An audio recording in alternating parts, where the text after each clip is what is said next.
para obtener el pentágono regular AEFGH a partir del pentágono regular ABCDE se pudo haber realizado. Información 1, una rotación en 108 grados con centro en A. Para ello, lo primero que vamos a hacer es calcular la suma de los ángulos interiores de un pentágono. Eso sería 180 multiplicado por el número de lados, que es 5, menos 2. O sea, 3 multiplicado por 180 nos da 540. Esa es la suma de los ángulos interiores de un pentágono. Ahora, como es regular, lo podemos dividir en 5 y obtenemos el valor de cada uno de los ángulos. Y eso nos da 108 grados. Sería el valor de cada ángulo del pentágono regular. Entonces, si nos fijamos, este ángulo de acá, y todos los demás obviamente, pero este en particular vale 108 grados. Ahora, ¿de qué nos sirve eso?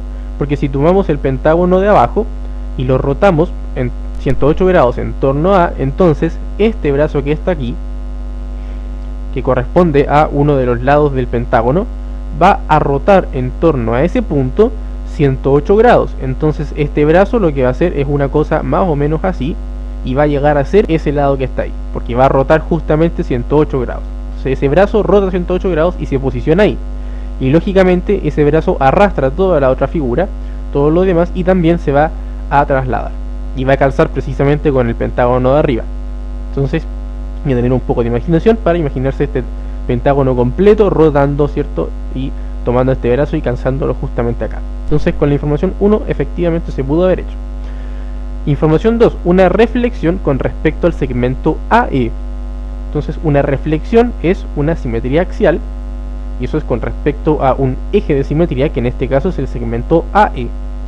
Ahora, ¿cómo vemos eso? Si efectivamente es una reflexión, si nosotros tomamos imaginariamente el pentágono de abajo y lo rotamos o lo doblamos en torno al segmento AE. Entonces si lo doblamos hacia allá, como si lo cortáramos con una tijera y lo dobláramos, efectivamente el punto C va a llegar a ser el punto G, el D va a llegar a ser el F y el B va a llegar a ser el H.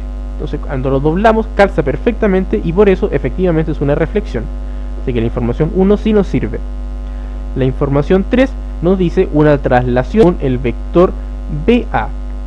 Entonces el vector BA sería el vector que va desde B hasta A. Entonces sería un vector así. Es decir, lo que quiere decir este vector, que movamos a todo el pentágono en ese sentido. Es decir, todos los vértices los movamos en el mismo sentido, en el vector BA. Entonces si todos los vértices los movemos en ese mismo sentido, no vamos a generar en ningún caso el pentágono de arriba, puesto que, por ejemplo, el punto que estaba en B, si nosotros lo movemos según ese vector, va a estar por acá, y el B precisamente va a llegar a estar acá. Ese C va a llegar a estar por acá, que no coincide con ninguno de los otros vértices. El D va a llegar a estar por acá, que tampoco coincide con ninguno de los otros vértices. Es decir, en ese movimiento los vértices de este triángulo no van a coincidir con los vértices del triángulo de arriba, así que no se puede generar con ese vector. La información entonces, la respuesta correcta sería la E.